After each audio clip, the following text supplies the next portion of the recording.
right, Monday night, you know the drill. We got Pat's film notes, and I got to tell you, my notes are as long as ever.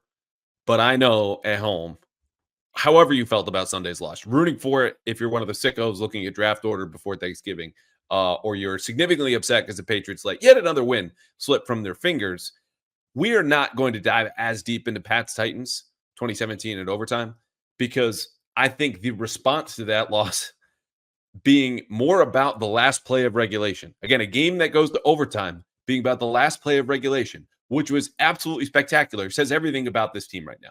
They're 2-7. They stink. The team they beat is 2-6. They stink. This game was very clearly a bad game where the Patriots could not run the ball. Not new. They had trouble protecting. Also not new. And they gave up more yards on the ground. Again, not new. But we do have two big takeaways from this. I will still get to those film notes, plus a little bit of trade deadline talk and your mailbag answers, because we're professionals here on the Pats Interference podcast. Takeaways. Number one, the Patriots are asking way too much of Drake Maye. And it's not that the kid is not capable. If you were listening back in April, you knew how I felt about him as a prospect. It's the fact that for them to win this game, he had to hold the ball for almost 12 seconds, play 10 on 11. Yes, 10 and 11. We'll get to that in a second. And then throw a touchdown pass as he's being thrown to his ass in order to just tie this game. Along the way, he accounted for 95% of their total offense. I'll say that again, 95% of their total offense. It's not that he's not capable. Again, I think the world of this kid, 22 years old, playing NFL quarterback. He's only 4 games in. Of course, he's going to throw picks and he's going to fumble. He's not supposed to do that, though, at the end of regulation, and he did. It's that no rookie should be subject to all this. Okay, since he took over, Drake Maye is a Patriots leading rusher. He's also, you could argue, his own best pass protector, the way that he's scrambling out of that pressure to pick up those rushing yards, and only Hunter Henry among all of his receivers. His top 50 yards in a single game the last 3 weeks. There's minimal separation, and that goes for all the wideouts, okay? I don't want to hear about Javon Baker's 1 post route and 4 snaps. By the time he broke off that route in the first half, it was more than 3.3 seconds after the snap, and only then did he change direction, at which point Drake Maye was cocking his arm and found a check down.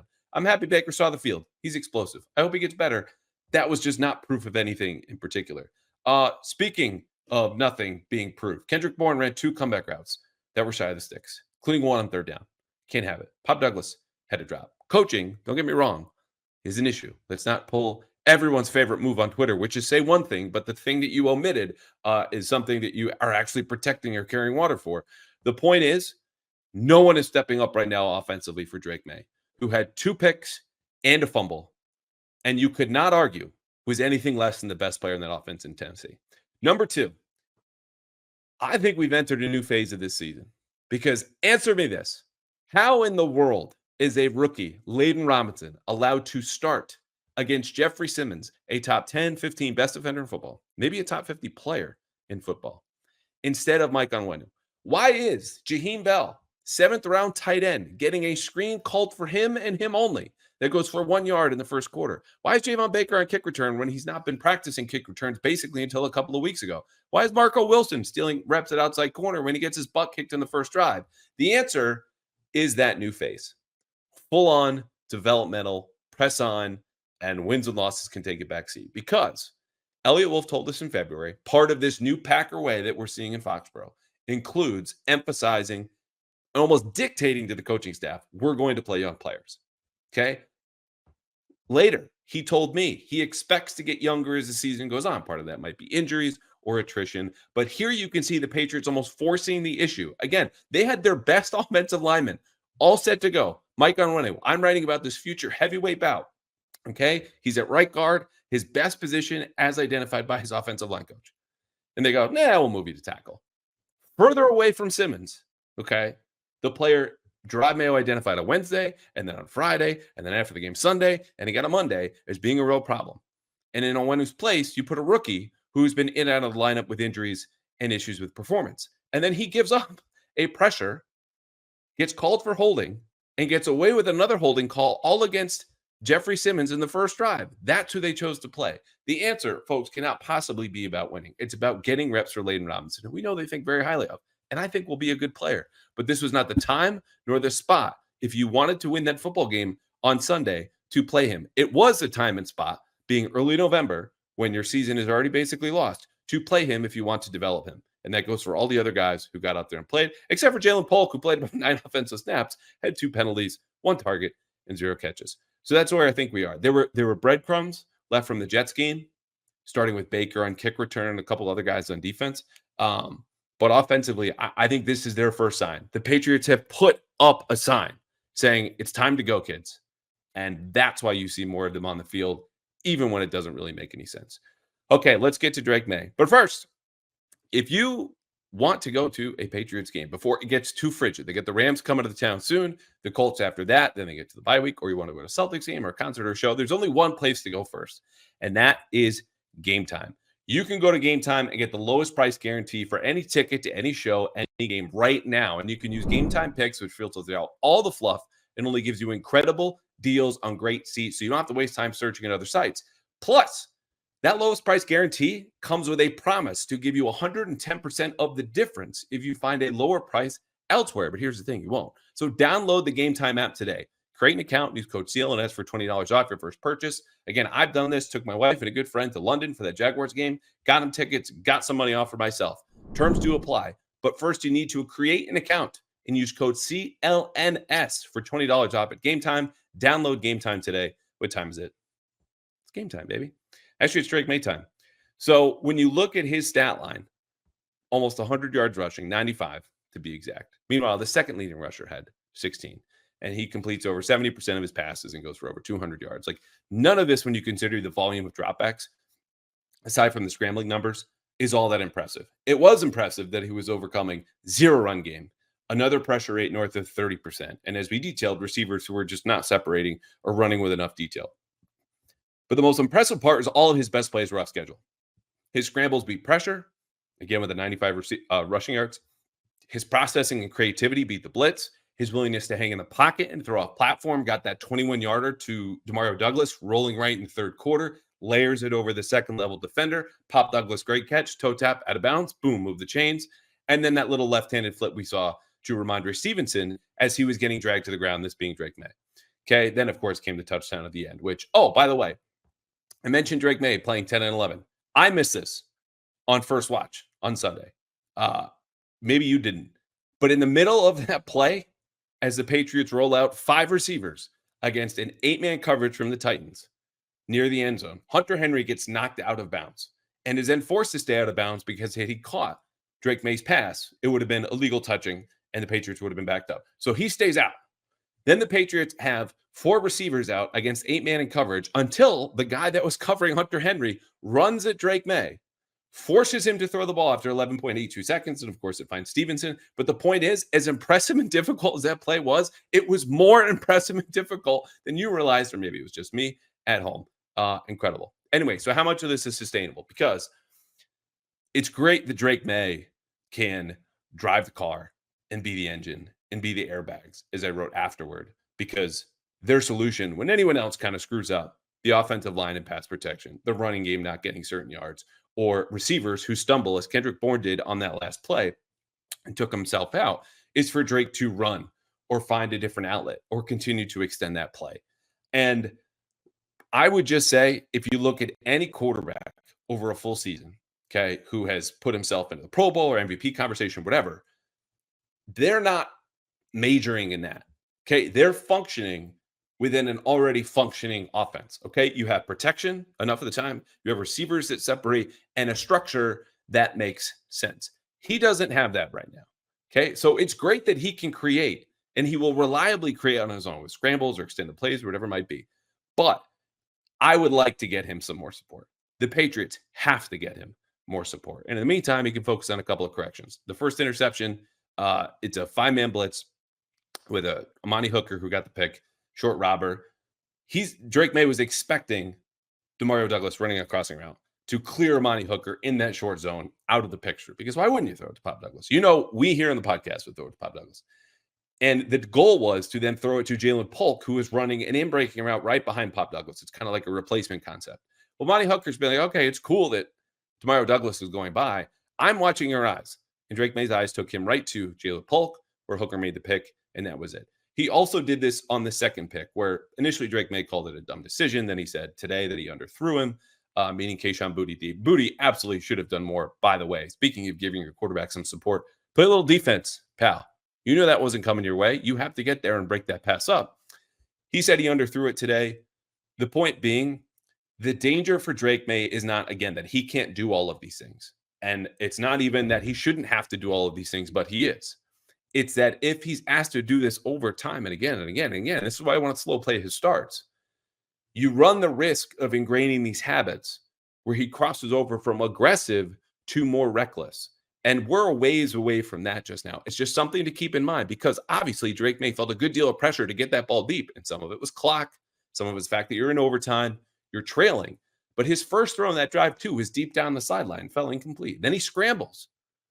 And then he throws that pass to Boutte. So in all three instances, this is a guy, a quarterback, who says to himself, I have to make this play. I have to put this ball deep in a place that only my guy can get it. Or I need to scramble. Or I need to throw it deep again. And he's right that he has to do this all himself.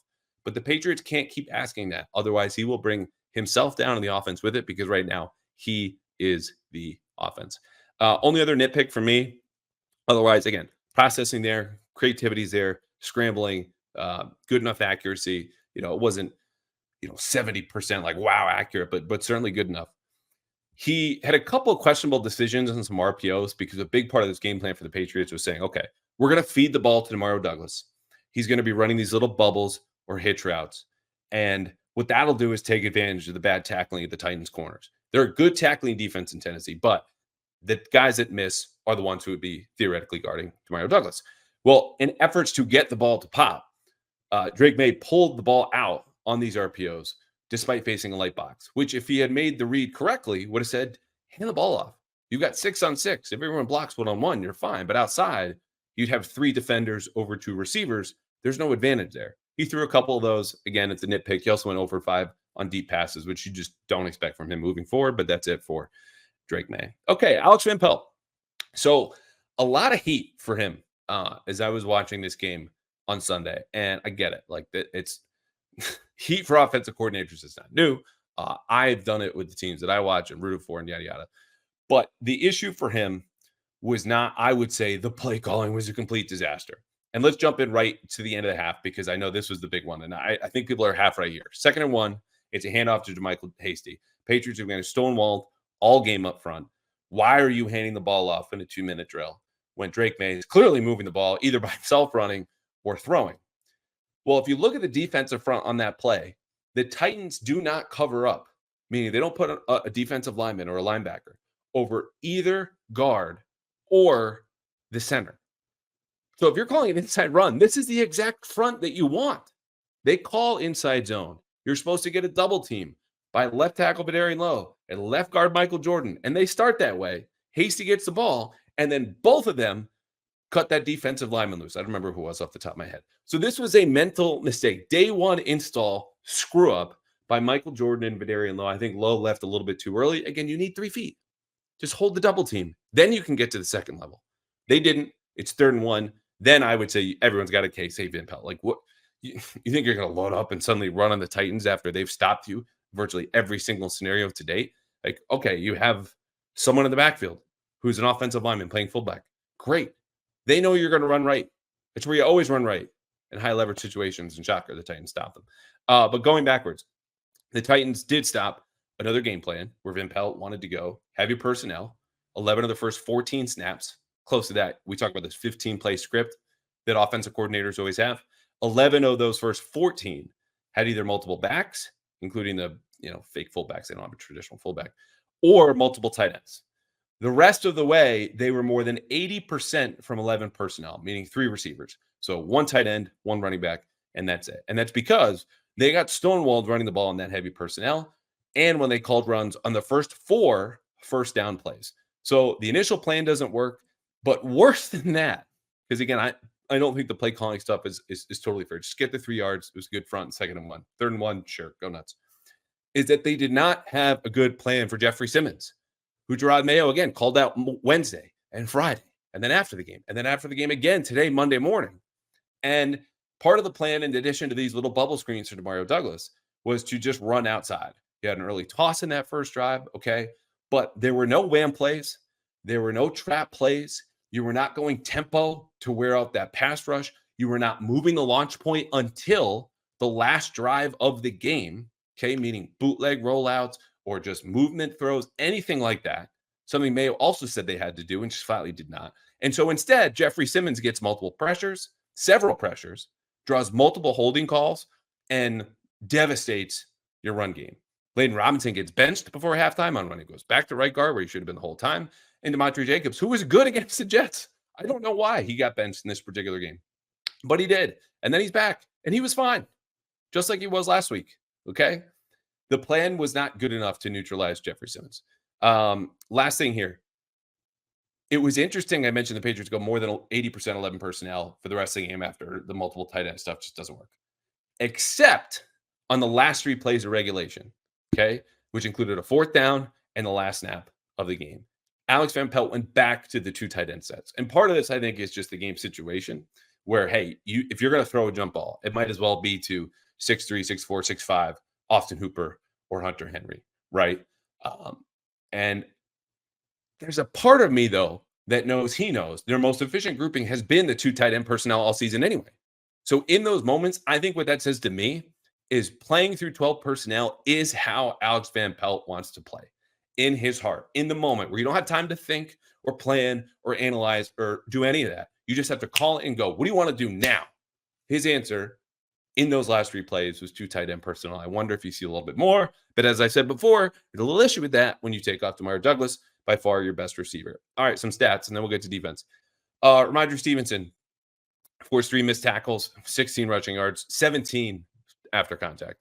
Michael Hasty, Drake Maye both forced 1 missed tackle. As far as pressure goes, Michael Jordan gave up 2 quarterback hits in a hurry. Drake Maye was at fault on, I thought, a quarterback in a hurry. Ben Brown, 2 holding penalties, a sack, quarterback hit. Bad.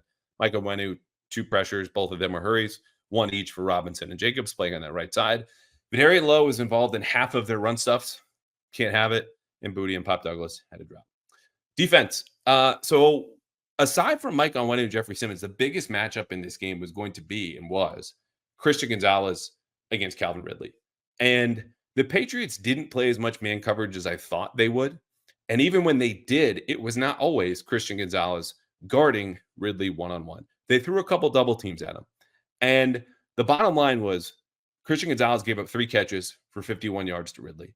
And it should have been worse. Ridley had a drop. 2, you could argue.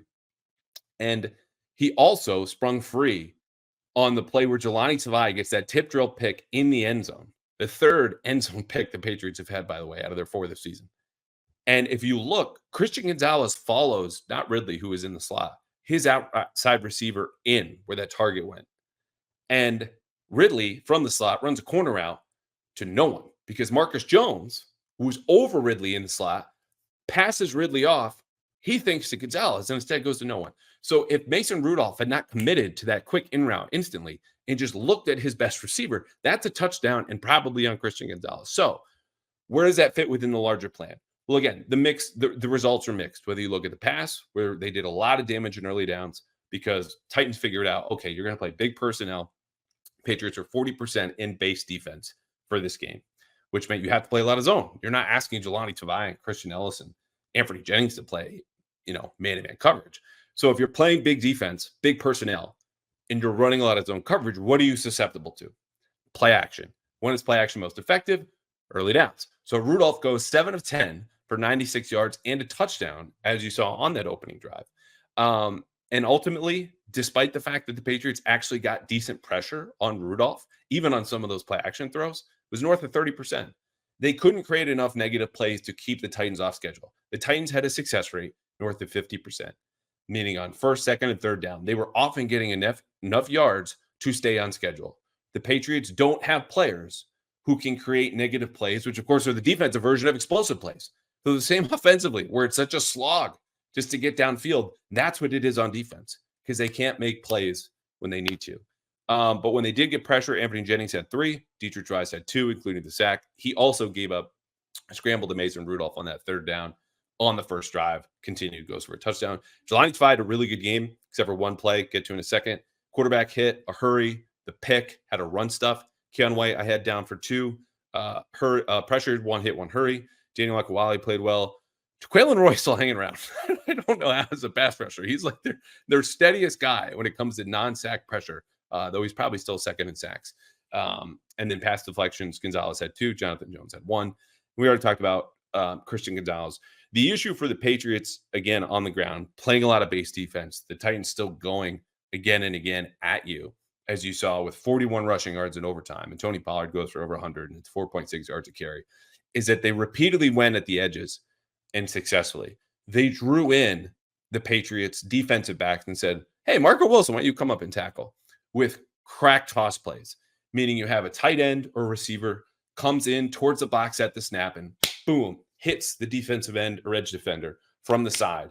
And with that, the left tackle gets to loop around that crack block, okay, and is now out in space and leading the charge against smaller players. And if you look back at Tony Pollard's 32-yard run, which I tweeted this morning, you see Marco Wilson wants nothing to do with this. Marte Mapu's out of the play. And Marcus Jones is basically off the screen. So these are smaller players. They're not great against the run.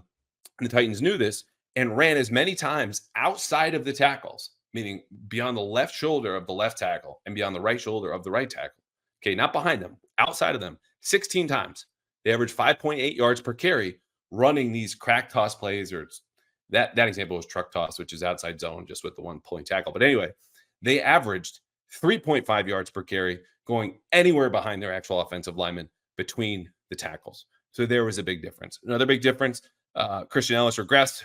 Great game against the Jets. He looked much like the guy against the Jaguars, which means Jelani Tavai was not balling out. They had issues at the second level. And Tavai missed, or I would say ran himself out of the play on a very key snap, 3rd and 3, overtime. Titans are already in field goal range. But if you stop him here, you give your offense 4 minutes and not 2.5 to go down and get their own score. He takes a shot, and you talk about playing selfish or a little bit outside of the scheme, tries to get a negative play in the backfield, overshoots it. They wash him out. Tony Pollard goes for 9 yards. Devon Gotcho, speaking getting washed out, not a great game for him. This is 2 in a row. He's going to come up when we talk about the trade deadline. I don't see any value in teams trading for this guy. But you just need more. I mean, you look at why this run defense has failed. He's your best run defender. He's not bringing it. And you need more of that. When the guys next to him are like Jacqueline Roy, as we've seen in past weeks, Eric Johnson, or Daniel Quale, who is the only steady defensive tackle in this game for the Patriots and has now passed his career high for snaps in a single season. Folks, as we record right now, thanks to Monday Night Football, it is still week 9. Daniel Quale hit a career high. Other than that, solid tackling day. Patriots only whipped 5 times. And Anthony Jennings, 3 pressures, despite playing a career high 76 snaps. Good for him. What would NFL Film say? This is another quick one in our chapter of this fictitious hour-long documentary about the Patriots season. It's all about the last play of regulation. You certainly get some sort of line about, youth gives and it takes away. Maybe a couple shots of Drake May scrambling in there. Maybe the opening Titans touchdown drive. Hopefully you get a call from Mike Keith, who is this excellent Titans radio play-by-play man. Been there for years. Deep, deep voice. If you've ever heard or watched any NFL Film stuff with Tennessee on there, which probably you haven't in the last 10 years. Awesome radio voice. Anyway, you see that last play from like 10 different angles with Maye. Then it gets to the end of the pick, and this thing is maybe 30 seconds, maybe 45 in the whole scheme of things. We need to talk. So this segment's in place of Game Balls. It's not a player. It's not even a coach that I've mentioned just yet. I want to sit down with you, Scott Peters, offensive line coach. Again, Ramondre Stevenson had more rushing yards after contact than he did total. And you started a 4th-round rookie opposite Jeffrey Simmons on your own volition, instead of just letting Mike Onwenu do his job at the position that he's best at, as you've told us, and hoping to control Simmons that way, which, of course, you got around to. I don't get it. I don't understand it. I applaud the offensive line for bringing the pressure rate below 40, which they've now done for 2 straight weeks. And it's still, honestly, a little bit high. It's above average or below average, but higher than most teams. The stability was there. The continuity was there. There was an unnecessary shakeup. Again, I believe in the name of development, but this was all around bad. You got your butts kicked up front. That comes back to you in the coaching.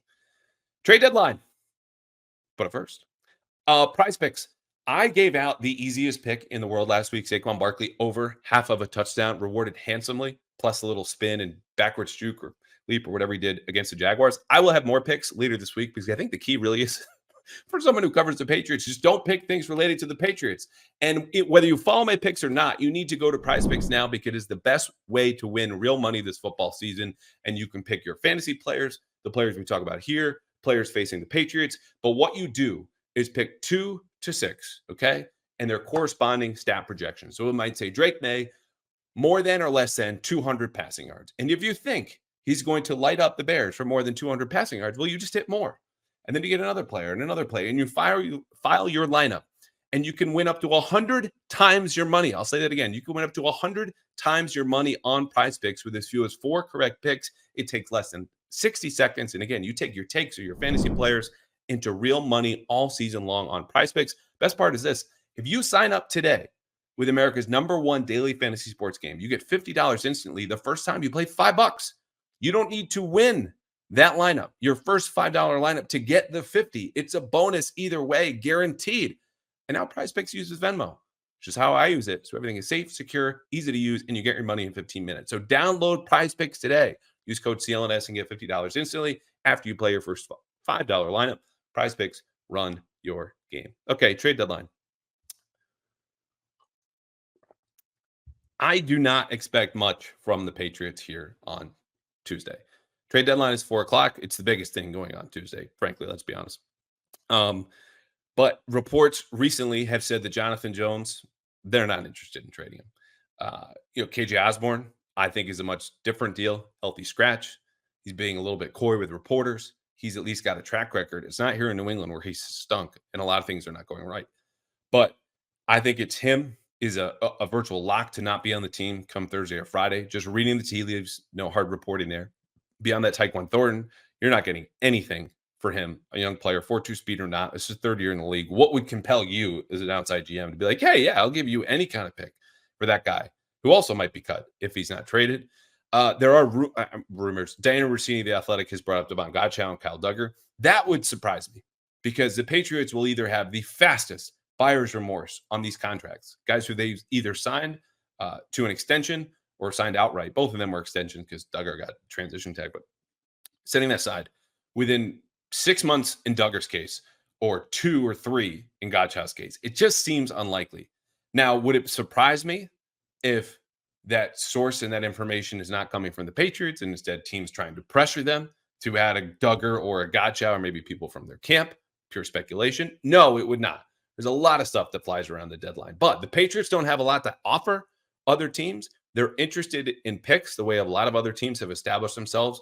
Look, you could have any number of teams. I would say up to 10 right now land the #1 overall pick, which would be the Patriots, by the way, if the season ended today. There's just not a whole lot here. When we did fake trades, and the first 3 I gave you involved the Patriots getting at most a 6th-round pick, and that was for Jonathan Jones, who supposedly they're not interested in dealing. And honestly, I wouldn't be either at this point. More due to leadership, frankly, sadly, than it is his on-field play. He gave up a touchdown against Tennessee. I think that's just where we are because one of the worst run defenses in the league cannot afford to give up even a guy underwhelming relative to his contract in Devon Godchow. Kyle Duggar was just named a captain.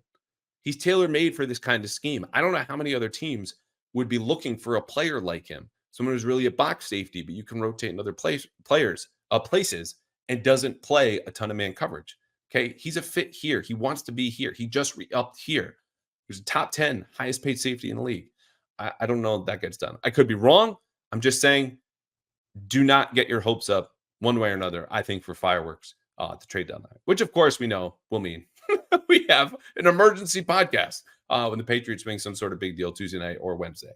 So far, right now, though, the plan is to be back Thursday with Mike Giardi. So if you need to find something else to do, I understand.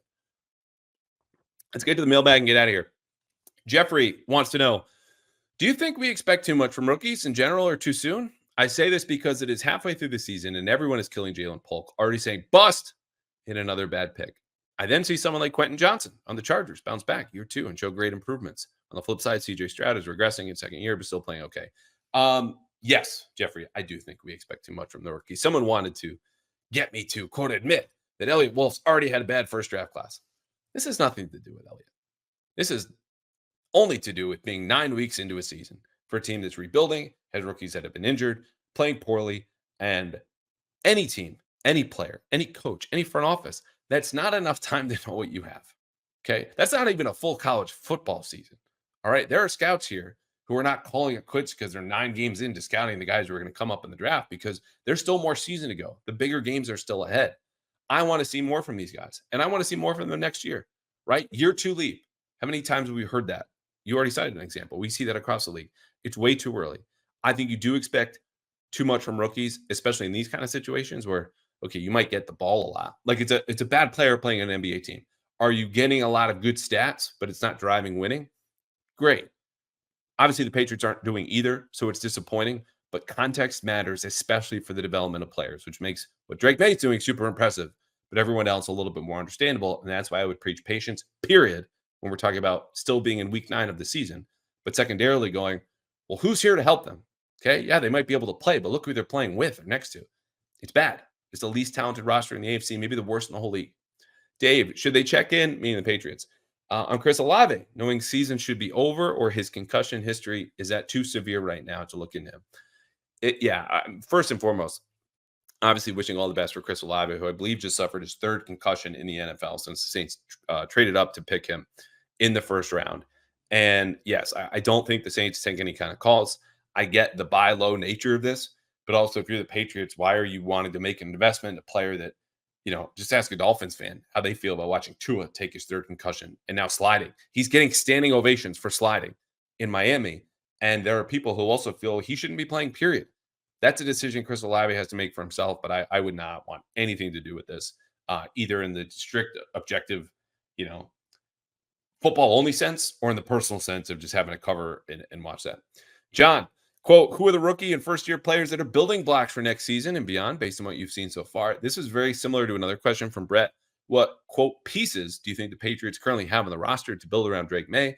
And do you believe they currently have the staff in place to identify, develop, and accomplish this task? Belichick wasn't wrong about having the same pieces on D as last year, even with the injuries. Well, the Patriots lost 3 of their top 7 tacklers from last year. Okay. Bentley, Peppers, Marmer. That's not nothing.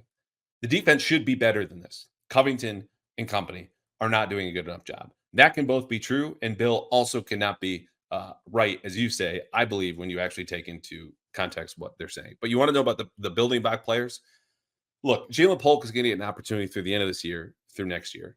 I'm higher on him than what we've seen so far. I was lower than consensus on him as a player. I like Lad McConkey, who the Patriots obviously passed on, and there were some injury concerns there with the back, but he's killing it with the Chargers. Okay. So if it's not Jalen Polk, I do think Layden Robinson will develop into a long-term starter at guard. I think Caden Wallace has a shot, might be more as a swing tackle, but again, he's just not been healthy. He's not had a shot. So you look at him, you look at Drake May, Christian Gonzalez, obviously. I would say Keon White for sure. Duggar, presuming he's not traded recently. And then you look at the future. I mean, Hunter Henry's going to be around for 2 more seasons. It's a guy you want there. Stevenson, next couple of years. But after that, as a running back, you really don't know. If you really want to go beyond 3 years, to me, you feel great about this. It's May, Pop Douglas, Christian Gonzalez, Keon White, Barmore. I don't really think I'm missing anybody, which is crazy. But that's also year 1 in a rebuild. And that's where the Patriots are right now. So that's the best I got. Pepper's obviously taken off the board for obvious reasons. I might have missed someone. Feel free to yell at me on Twitter. Kenny B, the coaching staff deserves the heat they've been getting all season. Yes, they have. But I feel like the media overall has given Wolf a pass since the cupboards were left so bare by Belichick, and he has a multi-year rebuild ahead of him. Should the media be more critical of Wolf after 9 weeks, or is it still too early to begin evaluating his tenure? So evaluating the tenure in the big picture, is this a success or is it a failure? Yes, that's too early. But again, we deal in nuance here in the podcast. That's why you're still listening. What minute are we in here? Even though I've hit the mic like 5 times. 35 minutes. Okay. We can parse this out. We can understand that not everything is an A+ or an F, like you might hear on TV and radio. And to that, I would say, first of all, Elliott has an incomplete. Second of all, I've been critical of their lack of additions outside at tackle, where you go, okay, even if worst case scenario, like they've had, Caden Wallace gets hurt, okay, Chukwuekorfor was hurt and then leaves.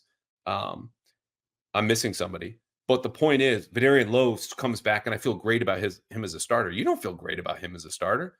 Yeah, he might exceed your expectations in pass protection, but the point is, the Patriots could have had a Jonah Williams. They could have traded for a Cam Robinson. They could have signed Jermaine Illuminor this offseason to play right tackle, put on Wenu at right guard, and then say Chooks and Caden and Vidarian Lowe, you all battle it out for the spot at left tackle. Because the Patriots have been missing, is one player that you can say, okay, once he gets back, we'll be fine. No, the last 2 years, including in 2023 with Riley Reif and Calvin Anderson, was one of these two guys will work out. Throwing names and numbers at a wall and hoping they stick. No one has stuck. Okay. But that was the wrong approach. The Patriots should have learned from that a year ago and said Calvin Anderson and Vidarian Lowe and Chooks Okorafor are playing out of position. Caden Wallace playing out of position. I will figure it out. There's been some bad luck. There's also been some bad planning. That's where I would be critical.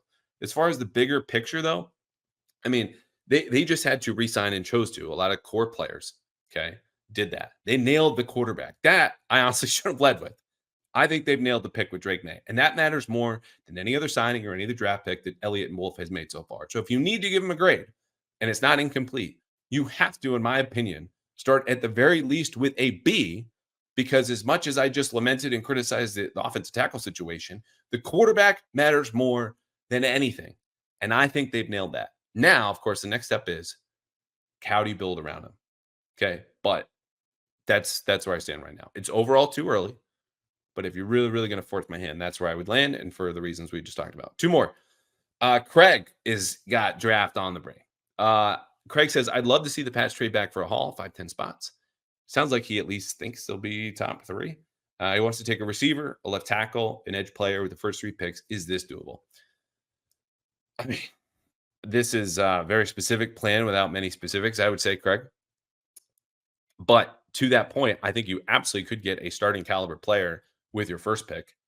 If that next pick is also in the first round, you might have 2. But my understanding is you've got maybe 2 to 3 tackles right now who are worthy of being top 5, top 10. And naturally, just like quarterback, when guys are, they might be top 15, top 20, they get sucked into this vacuum that is the top of the draft because those are premium positions. A good player at a premium position is better than, you could argue, a great player at right guard, a more replaceable position. So the depth there is not great. But yeah, if you really set your heart on getting a receiver and a left tackle and an edge player, A, understand you're not going to nail all those picks because that's just the draft. But B, yeah, you could do it. Who is it? I don't know. We are not close to draft prep here on the pod. Last one from Dibs. How come there are so few media members that will not, under any circumstance, criticize Mayo and his coaching staff? I don't know who you're referring to genuinely, but I know I'm not among that group because we have Crush Mayo and Alex Van Pelt and Scott Peterson. Look, the negativity around the coaching staff, first of all, because people come at me for this, or, oh my God, you're in the back for Drake Mayer or Gerard Mayer or whatever this is. You're just telling on yourself that you haven't read or listened. And that's fine. You absolutely do not need to keep up with everything I'm doing. But if you are going to come at media, I would say be specific about that, or read us. Don't take the word about what we're doing or saying on radio, because the guys just do not look into this that closely. And that's not their job. And honestly, I would prefer if they not. But if they have an issue, be specific about it. The larger point is, there's room for criticism for everything, right? When it's this bad, it's not on one person or one player or one coach or one GM. It's all bad. And it stinks that answer is not clear cut and you can't point one finger and be done and scream and get it all out. But this is going to be a long second half of the season. And hopefully we get more plays like we saw from Drake Maye. But there will be more blunders and places like here where I'll go at coaching. But I will also tell you why. Okay, we can't just go, they got out schemed because they gave up touchdowns in the first or second quarter. Maybe they were just dumb mistakes, like we detailed about Michael Jordan and Vidarian Lowe giving up this double team of this inside run play where the defense has left the middle wide open, and you should get that call. That was a good play call, and they just blow it. Okay? That's on the player. That's not on the coach. So be specific, understand what you're talking about, and I don't know, if you got a couple of names, I guess we can talk, but I think I work with a ton of great people, and this is not kissing anyone's ass. It's just legitimately how I think, because there's no kissing of any asses on this podcast. Anyway, it is getting late. I have to run to do TV. We will be back later this week with Mike Giardi, the Boston Sports Journal. Time TBD. And the Patriots get the Bears. I will be in Chicago. And for those of you we've got mostly positive feedback about Travel Tales. Travel Tales will always be after only road games, and it will always be at the end of the podcast. So if you want to skip it, just skip it. All right, that's for now. We'll see you later this week.